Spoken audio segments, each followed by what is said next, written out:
자, 전체성으로 뇌가 움직이는 거는 이해가 됐어요. 네. 근데 전체성하고 통합성하고 좀 비슷한 말이잖아. 전체성은 여기 범위를 이야기한다면 네. 통합성은 어떤 기능적인 부분에 대해서 이해를 하면 조금 더 쉬워요. 딱 그 단어는 아니지만 여기 나오죠. 신체를 보존하며 통합성을 유지한다. 네. 내가 달리기를 할 때 한번 보세요. 달리기는 발로 하잖아. 네. 발이 빨라야 됩니다. 네. 근데 발이 한번 움직일 때마다 내 손이 움직여요. 네. 다른 말로 하면, 다르게 보면 내 팔을 한번 흔드는 만큼 발이 움직여요. 네. 뭘 하고 있죠? 이걸 우리는 뭐냐면 원하는 어떤 행동을 수행하기 위한 신체적 통합성이에요. 네. 요걸 서로서로 조율해서 가장 이상적인 상태로 만드는 걸 신체적 협응이라고 해요. 네. 협응이란 말은 서로서로 도움을 주는 것. 네. 그래서 가장 이상적인 어떤 수행을 할 수 있도록 만드는 것. 상처가 나서 피가 나고 여기에 딱지가 않고 상처가 아무는 것조차도 전부 다 우리의 잠재의식 여기에서 하고 있다. 결국 이렇게 공부하는 이유 핵심은 그거예요. 그럼 잠재의식을 어떻게 바꾸면 네. 마음에 어떤 변화가 있고 잠재의식을 어떻게 보면 신체적인 어떤 변화가 오는가. 네. 내가 질병을 치유하기 위해서는 잠재의식의 어떤 부분을 어떻게 우리가 접근 들어가는가. 아, 예. 그걸 느끼게 한다. 네. 사람들이 저하고 이제 여기 와서 상담을 하는 분들이 많잖아요. 네. 저하고 상담했을 때 그분들이 얻는 만족도가 큰 이유는 한 가지예요. 기저에 뭐가 깔려있는가. 이 깔려있는 수많은 그 기저에 내만이 갖고 있는 그 깊이 내공을 가지고 제일 중요한 건 이 사람하고의 연결을 지을 때 가장 이상적인 걸 내 안에서 다 총동을 하는 거예요. 이때 내가 얄팍한 지식만 갖고 있다든지 또는 이 사람에 대한 존중의 어떤 마음이 없다든지 어떤 거는 또 기법들에 이런 거에 대한 자신감이 없으면 이 사람하고 뭐가 깨져버릴까요? 나포가 깨져버리면 그 별로더라라는 게 나오죠. 네. 근데 나포만 형성되어 있으면 어떤 식으로든 상대는 변화할 수밖에 없어요. 왜?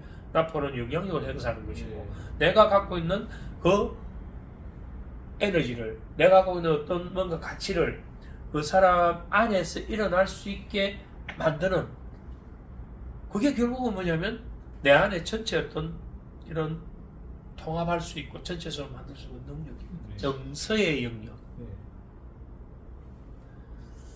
우리 의식은 우리가 의식적이다 하죠. 주로 이제 논리적이고 네. 이성적이고 네. 그쪽 영역을 많이 그쪽 기능을 많이 하고 있죠. 네. 근데 잠재의식은 아까 기억 시스템으로 보면 어디로 했나요? 장기 기억이죠. 기억 시스템으로 보면 장기 기억. 네.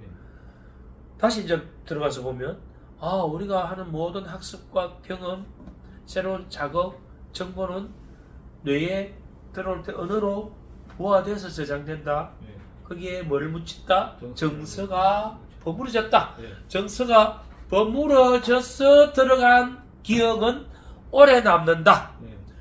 자, 우리가 어떤 자극 정보가 들어왔을 때 특정한 정서적 의미를 가진 기억은 장기 기억화됩니다. 또는 반복해서 들어온 것은 장기 기억화됩니다. 네. 그러면 여기서 이제 잘 답이 나와 있죠. 같은 기억인데 들어갈 때 정서적 경험이 많이 버무려져 있는 것들은 장기 기억에 아주 굵은 회로를 만듭니다. 장기 기억. 네. 그게 우리의 앞에 지금 공부하고 있는 잠재의식 영역이죠. 네. 그러면 잠재의식은 바로 정서적 영역이다 이 말이에요. 네. 말 한마디로 천냥빛을 갚는다. 네. 말 한마디로 천냥빛을 갚는다. 이건 말도 안 되는 이야기지만 이성적인 뇌에서는 전혀 말이 안 되죠. 네. 그러나 정서적 영역을 건드리는 건 정서적 영역은 단순히 이성적 뇌에서 짧은 네. 얕은 게 아니에요. 네. 이 안에는 수많은 모든 경험이 심지어 유전적 정보까지 다 들어있는 이 안에 네. 정서를 건드려보니까 이 정서가 생각지도 못한 저 안에 있는 심지어 자기 부모와 조상과 관련된 그 정보까지 가져와가지고 이 정서적 경험에 대한 부분을 반응을 해버리니까 이러가 뭔가 받았대 라는 그런 반응을 하는 거예요. 이게 정서의 영역이에요. 네. 특정 어떤 성향으로 볼 때 남자들은 좀 이성적인 거, 논리적인 거 이런 게 좀 더 발달되어 있더라. 예. 여자들은 감성적인 게 좀 더 발달되어 있더라. 예. 그래서 여자들은 감성을 건드리면 마케팅 영역에서도 더 좋은 결과가 나온다.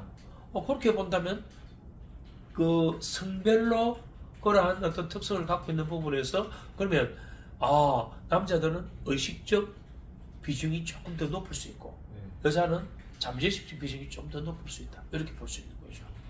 근데 이게 이제 함부로 말을 못하는 게 요즘 남녀 간의 특성들이 고전적인 차원에서의 남녀는 이렇게 분류가 되는데 요즘은 여자 대통령도 나오고 여자가 남자보다 더 나은 이성적 판단, 논리적 판단을 하기 때문에 단순히 그렇게 접근하는 거리가 위험할 수도 있기 때문에 쉽게 이제 대답을 이거다 저거다 못하는 거죠.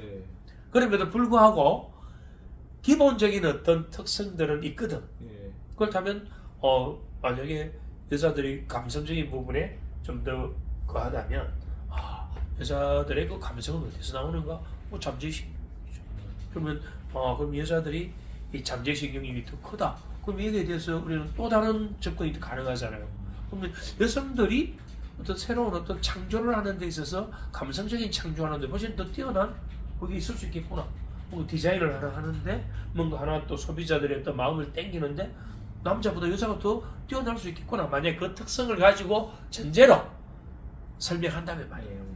그건 좋은 질문이에요. 상담을 할 때는 그 차원을 뛰어넘어야 돼요. 뭔 말이냐면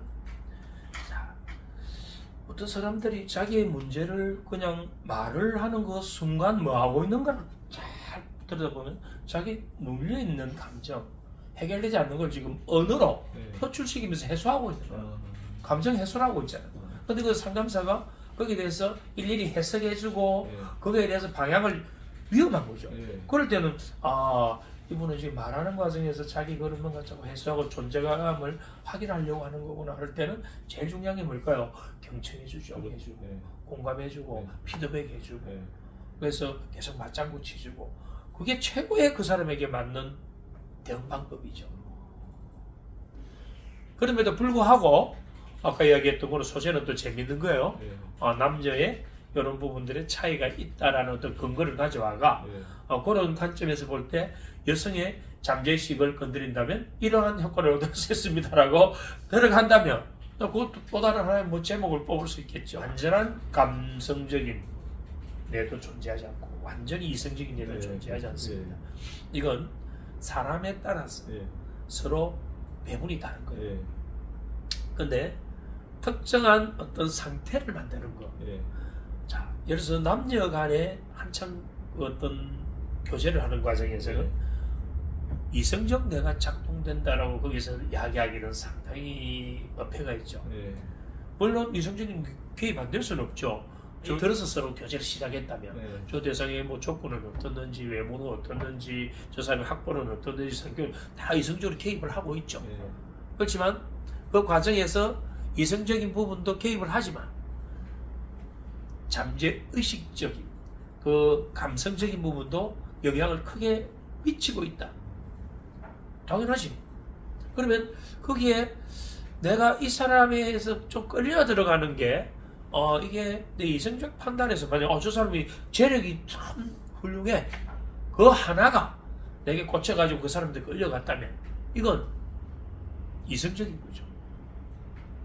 근데 그 이성적인 것조차도 100% 이성은 아니에요. 왜냐하면 내가 재력을 더 1번의 가치로 둔 건 내 안에 재력이 우리 삶의 첫 번째 가치야 조건이야라는 잠재의식, 장기 기억의 그 기준이 딱 서 있기 때문에 그것에 의해서 내 의식적인 부분에 관여가 일어나서 그 사람을 꽂힌 거예요. 그럼 그 사람에게 끌리는 건 말도 교양도 없고 뭐 논리도 안 맞고 뭔가 다른 거 다 안 맞는데 그거조차도 전부 다 그냥 각심시켜버려요. 1번의 가치인 재력이 뛰어나다는 그 하나로 나머지 모든 걸 다 포장을 시켜버려요.